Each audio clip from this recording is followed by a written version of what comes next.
Previously on Krog's mission, Krog, a monk from a distant monastery in Nex, arrived at the fading halls of Erastil's sanctuary near Nantambu carrying a gift, a rare fruit juice and its seeds, hoping to use them to revitalize the struggling order. Down by the stream, he met Kriktos, the monastery's elder, who was tending to laundry. Krog shared his idea of cultivating the fruit and bottling the juice to attract new followers, a spark of hope for the dwindling brotherhood. Kriktos, impressed by Krog's vision, revealed a growing threat, imposters posing as Erastil's monks, robbing travellers and tarnishing the monastery's name. Determined to restore honour to his new home, Krog agreed to help. With a task ahead and a mission forming, he and Kriktos made their way up the muddy hill, heading for the morning meal.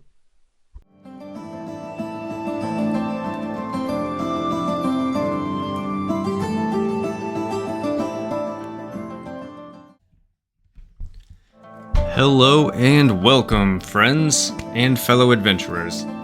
Welcome back to my table, where indeed today we are going to be playing the second session of Krog's mission. So let's just hop right back into where we left Krog, which was him and Kriktos, the elder of this monastery here in Nantambu. They are walking back up the muddy bank away from the river up to the eating area where they're going to have a meal. And let's just get right into rolling some dice. And let's ask the fate chart. I'm not going to change the scene yet because nothing major has really happened. We're just going to stay at a chaos factor of 5 for right now. And my question is this the morning meal? If it comes up a no, it'll be the evening meal. Not an important detail, but hey, a fun detail. And that's 31, so yes, it is the morning meal. So they make their way up the trail and back to the paved path, into the gates, past the walls, and down here to the little eating hall. Now, with the help of ChatGPT, I created this nice little visual of what the monastery looks like, and honestly, it came out pretty well. I like how it is. So, again, Kriktos and Krog make their way to the meeting hall for the morning meal. Now, as they get in there, all the other monks, brothers and sisters, what have you. Now, I say monks, but obviously that's not by class, it is just by their nature here at the monastery. And I would say, now since this is the monastery dedicated to the god Erastil, who is the god of farm and family and trade, I think that it is very likely that all the members that are currently present at the monastery at the time would all eat meals at the same time, just to kind of show their familyhood. And imagine there's probably like a large bell that gets rang once for the morning meal, and then again in the evening for the evening meal. As they're making their way down the paths, they hear the bell ringing, and they see a couple monks making their way in as well. And I believe this will be a good time for us to kind of figure out what numbers we're working with here. We know that it is very slim pickings here as far as other faithful followers. So Krog follows Kriktos, and they make their way past the serving area, where they fill their bowl with the morning meal. And they go and sit at the table. Now this hall has many tables. It used to once house many of Erastil's faithful, but of course now it is not much left. So I'd say everyone probably gathers at one specific table. Now that being said, this place is very clean. This is one of the few buildings that is well maintained, and upkeep is done to it regularly, along with the main chapel there in the center, of course. And as they sit down, let's get a sense of the numbers that we're kind of working with here. So we know for sure we have Kriktos, the elder. Krog also spoke with one other monk on his way to finding Kriktos. And I'm going to say that there is at least 3 others. So that would be 5 total, not counting Krog. And I'm going to roll a d6, and that will give us our total number of what we're dealing with here. Only 1. Okay, so we only have 6. So as Krog and Kryktos sit down at the table, only 3 other monks join them. They all nod and they conversate a little bit. They welcome Krog to their monastery here. Kryktos begins to tell them a bit of what Krog was talking to him about with the seeds and the juice, and a nice little plan to help bring newcomers in. And they all seem relatively happy and on board. But that does mean that we are missing 2 fellow monks here. And once all the information has been relayed, and they kind of conversate a little bit more, I think Elder Kryktos asks one of the other fellow monks here,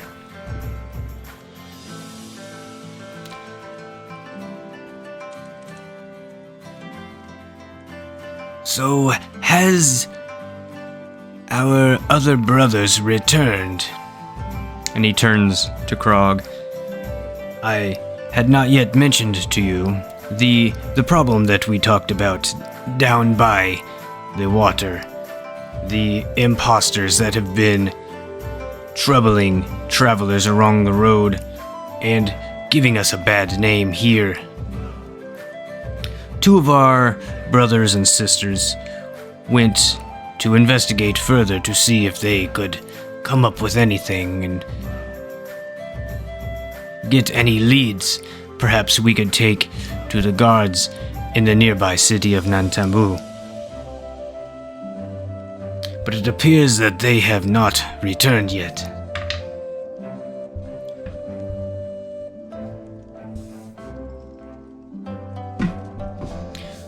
"Krog, I know you said that you would perhaps be willing to help us with this matter.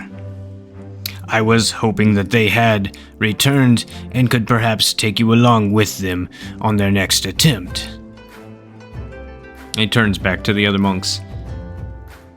"Have any of you heard any word from them?" And they all shake their heads. "No, we have not yet, Elder Kryktos. But they should be arriving back this morning. We thought they would be here in time for mealtime. They would never miss a meal on purpose, of course. They had left just after evening meal last night, and they set off to the... Let's see, what direction did they set off to? To the north, because that is where the most recent reports have been coming from." So they sit and they finish their meals. And about the time that they're getting up and taking their bowls back to the kitchen area, one monk that was not with us at the eating table comes in the door, frantic, out of breath.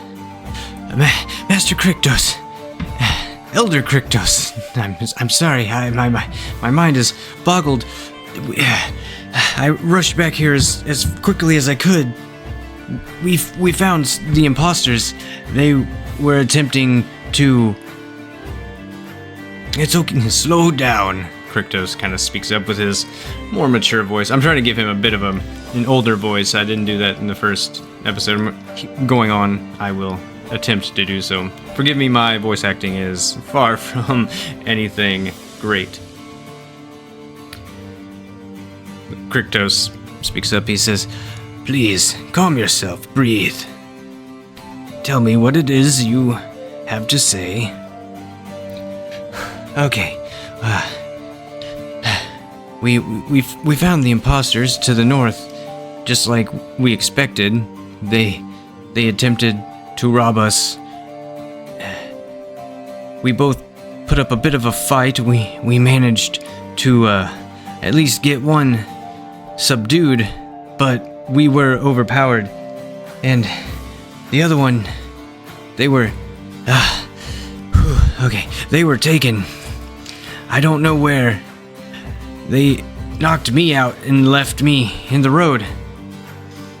When I came to, I searched around, but I couldn't make heads or tails of which direction they went. So my only option was to come back here and report what had happened. Kryktos says, I was worried that this would happen. And Kryktos turns to Krog. Well, not many of us here are fighters. Most of us hunters. A couple farmers. But our greatest warrior, the only real warrior we have left here, is the one that did not return today. You said you were willing to help us. I'm asking you now if you can help us. You can go with I can tell you, the one that returned and was telling the story, are they a brother or a sister? Let's say 1 to 50, it is a brother. Above that is, okay, it is a brother. Go with the brother here. Of course, after he has time to eat and recover and catch his breath. Actually, I think before he suggests that, he asks that monk, Are you up to the task of returning to the site? This here is Krog. He is a brother from our Nexian monastery. He comes bearing good tidings. He wishes to help us in our dark times. Are you feeling up to the task of showing him where this attack took place?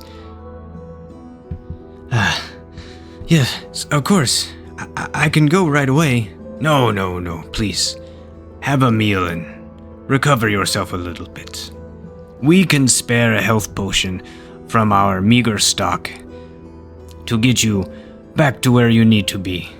But as soon as you are able, and he turns to Krog, and as soon as you are ready as well, Krog, please, we need our... Okay, now let's ask if it's a brother or sister, the one that was taken.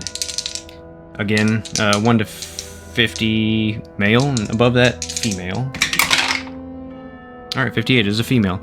Please, go and find our sister. You do look like a capable warrior, Krog, and we could use another one around here. We do not need to lose any more of our number, especially not in this way. Krog replies, of course he's going to. Yes, of course I will help you. That is why I came. It would be a great honor. I will do it with the power of Erastil at our backs. I will not let you down, Elder Kryktos. And yes, I realize a lot of my voices sound the same. I apologize for that.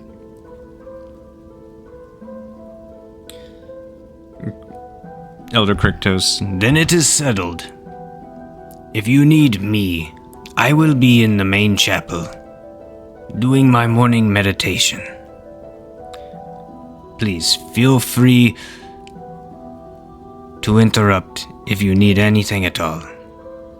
And with that, I think Kryktos makes his way out of the eating hall, and the other monks kind of start tidying up. They clean the dishes, and they do the same. Krog sticks behind, and he just kind of sits at the opposite end of the table, or on the opposite side of the table, as the monk that returned here, and the monk is gobbling down his meal. And they conversate a little bit, they exchange names, pleasantries. The brother of this monastery asks Krog, of course, like, how his journey went. Krog says, Very long indeed, and once I hit the jungle of the rain, it was less than pleasant, you could say. But I am happy to be here.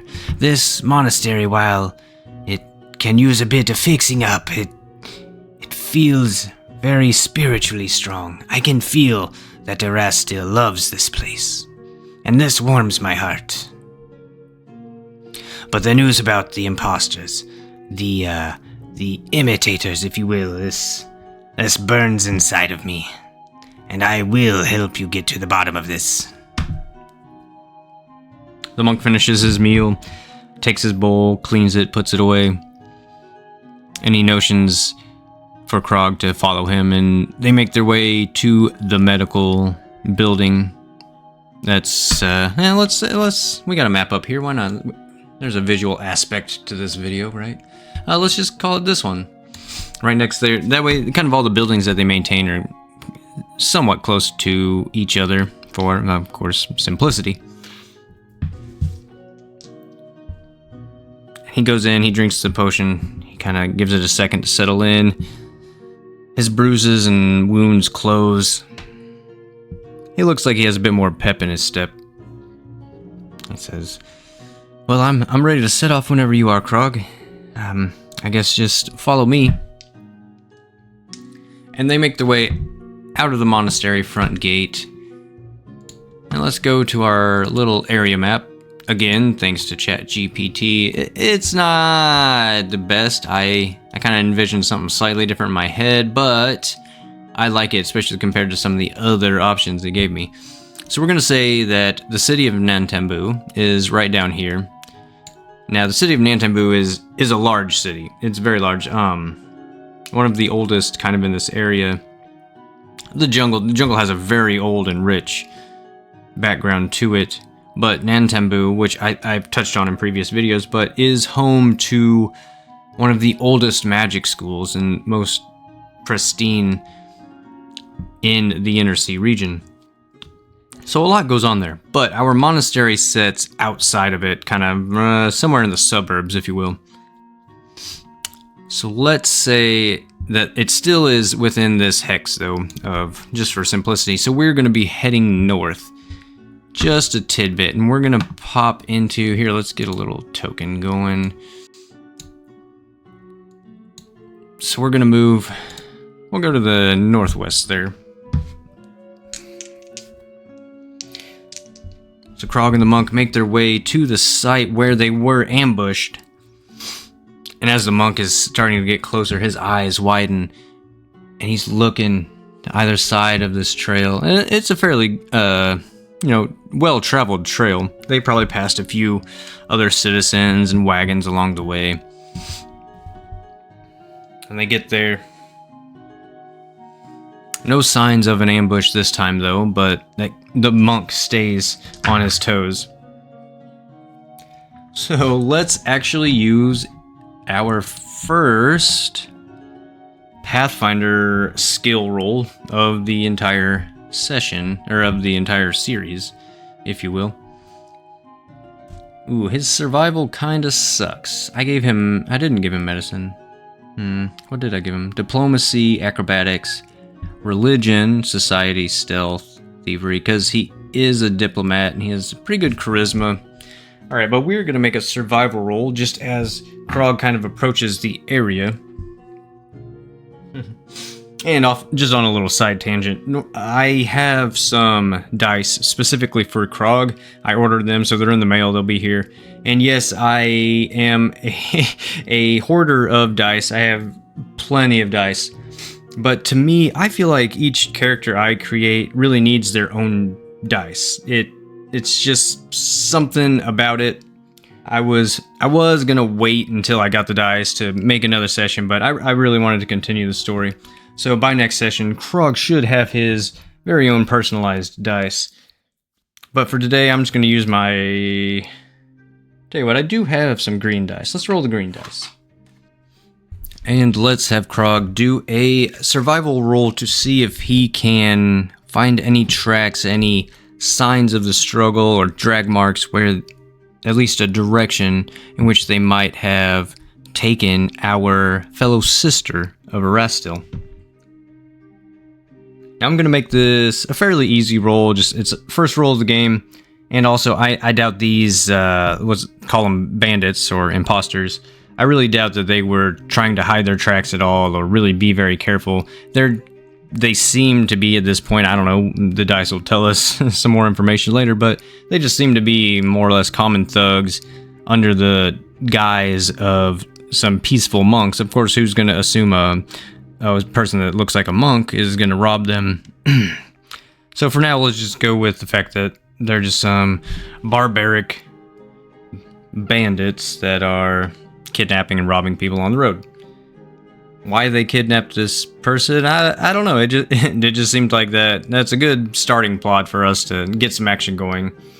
I didn't want to go 3 or 4 sessions and have no action at all. Alright, so I'm going to make the DC a 10.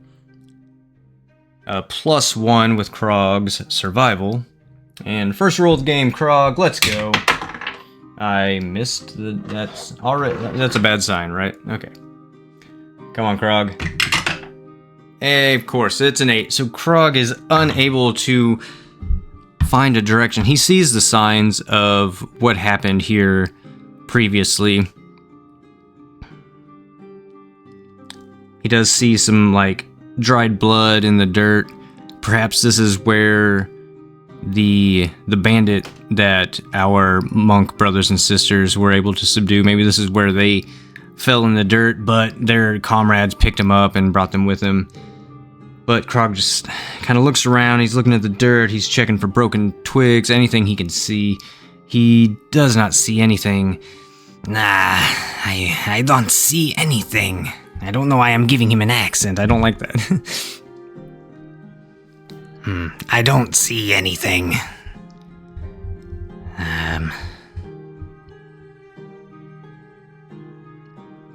Brother, do you have any more details? Anything that could suggest? Did you see any significant markings on them? Did you see anything that could help me? I know we talked about this, but please check your memories.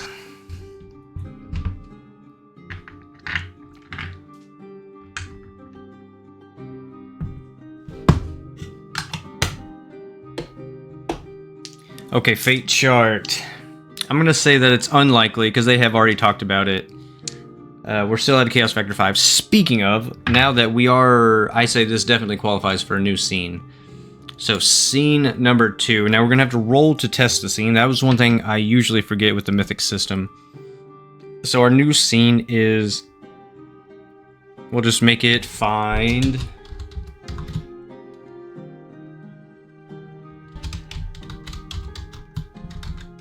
Erastil's sister. Okay, scene number 2. And I would say nothing really happened in the last scene. It hardly really qualified for a mythic scene. So they were in control. So we will knock it down to a chaos factor of 4. And anybody that's seen any of my other videos, if not, I'll just quickly say, I like to only use the 4, 5, and 6 chaos factors. It can go from 1 up to 9. That's just a lot of extra dynamic that to me is needless. So I like to keep it simple. So we will go down to 4, which will slightly alter our odds of yes and no's.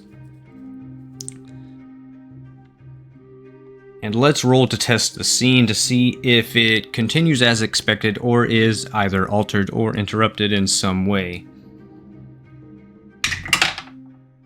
So with a 4, that is at our current chaos factor, so it does change somehow. And since it is even, it is an interrupted scene. Okay, now let's see exactly how it is interrupted. So, if your expected scene becomes an interrupted scene, then Mythic derails your expectations to send the narrative in a new and unforeseen direction. You generate an interrupt scene the same way you would generate a random event. Roll for the event focus and event meaning, then interpret the results in context. So the event focus of our interrupted scene is going to be 14. A new NPC. Okay. And it looks like we have a male lizard folk named Zaire. And he is unfriendly to us, at least when we first meet him. Okay, so now let's roll in our actions table to see exactly how this is happening. So as Krog and the monk are sitting there investigating, down the path comes a large male lizard folk fella. We don't know his name yet, though on the meta side we know his name is Zare. And for our roll, we rolled 40, which is energize, and 82, which is riches. So let's just let's kind of go straight at it and ask the fate chart if Zare is part of these imposters. I'm gonna say that it's very likely. I would think, just the way everything's kind of working out, we'll say it's very likely. Is Zare one of these imposters that possibly even was one of the ones that attacked the monks earlier today? 45, that is a yes.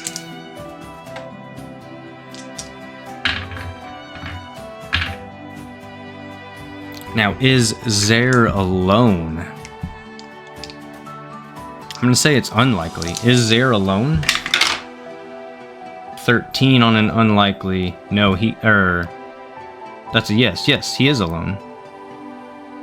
Okay. Zare is alone, so he must be pretty good at what he does if he's confident enough to be doing this alone. And Zare just kind of catches them off guard since they're paying attention to kind of like the side of the road, maybe like climbing in the ditch a little bit, again, like checking for any signs of the struggle or any clues that they were looking for. And Zare speaks up. Well, does there seem to be any kind of trouble here, friends? Krog immediately stops, the monk too, and they turn. I think Krog is going to. We're gonna do another Pathfinder skill roll here. Now, I think Zare kind of continues. Do you need any assistance? You appear to be looking for something. The monk quickly speaks up, kind of oblivious to the fact that this could potentially be a threat. No, we're fine. Thank you very much. We'll be all right on our own. You can go along your way.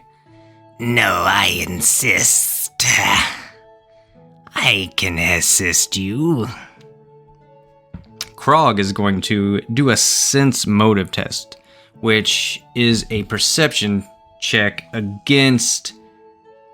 I think we would use possibly his will DC, but since I don't have any stats for Zare just yet, we're gonna go with a 15. I feel like that's a pretty reasonable DC for this. Not too high, not too low. And Krog actually has a really poor perception. A +4 is not that great. So a DC 15, Krog kind of like looks him up and down and takes what he's saying into account. And he does, in fact, discern that Zare here is not being entirely honest with his offer to help. Krog speaks up. We said we don't need any help, and we mean it. Stranger, please be on your way.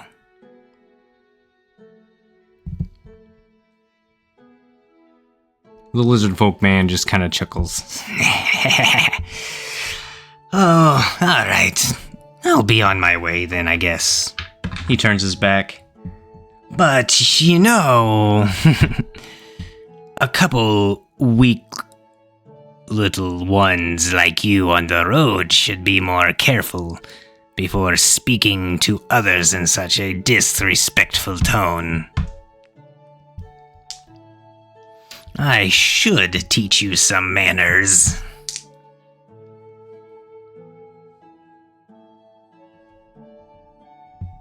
And I think with that, he is going to instigate a fight. And we are going to stop it there, and we're going to begin this confrontation in our next session. I think that's a really good spot to stop. We got right about the 30-minute mark after I cut everything out. So, awesome. All right, so we will actually get into some action next time, hopefully. We got a little bit figured out. We have some plot building going on. We have potentially a useful warrior sister that we're going to go rescue. I feel like Krog's not really like a kill him now and don't ask questions later type. I think he's pretty peaceful. That was kind of my idea even when I was formulating this entire just idea before character creation and all that. I wanted to make a character that didn't just cut everything's head off and loot them and then go blow all the money on expensive gear and stuff. I want him to... He's honestly trying to build up the monastery. He's really good-hearted. So I think, though we are getting ready to start a combat, he's definitely gonna... He's one of those, he knocks them out, either ties them up, takes them to the bad guys, or... takes them to the guards, the jail, or does something useful to them, gives them an opportunity to change their ways, something along those lines. But we will figure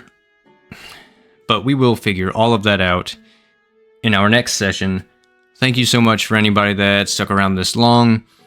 I had a lot of fun. I hope it wasn't too boring for you guys to listen to.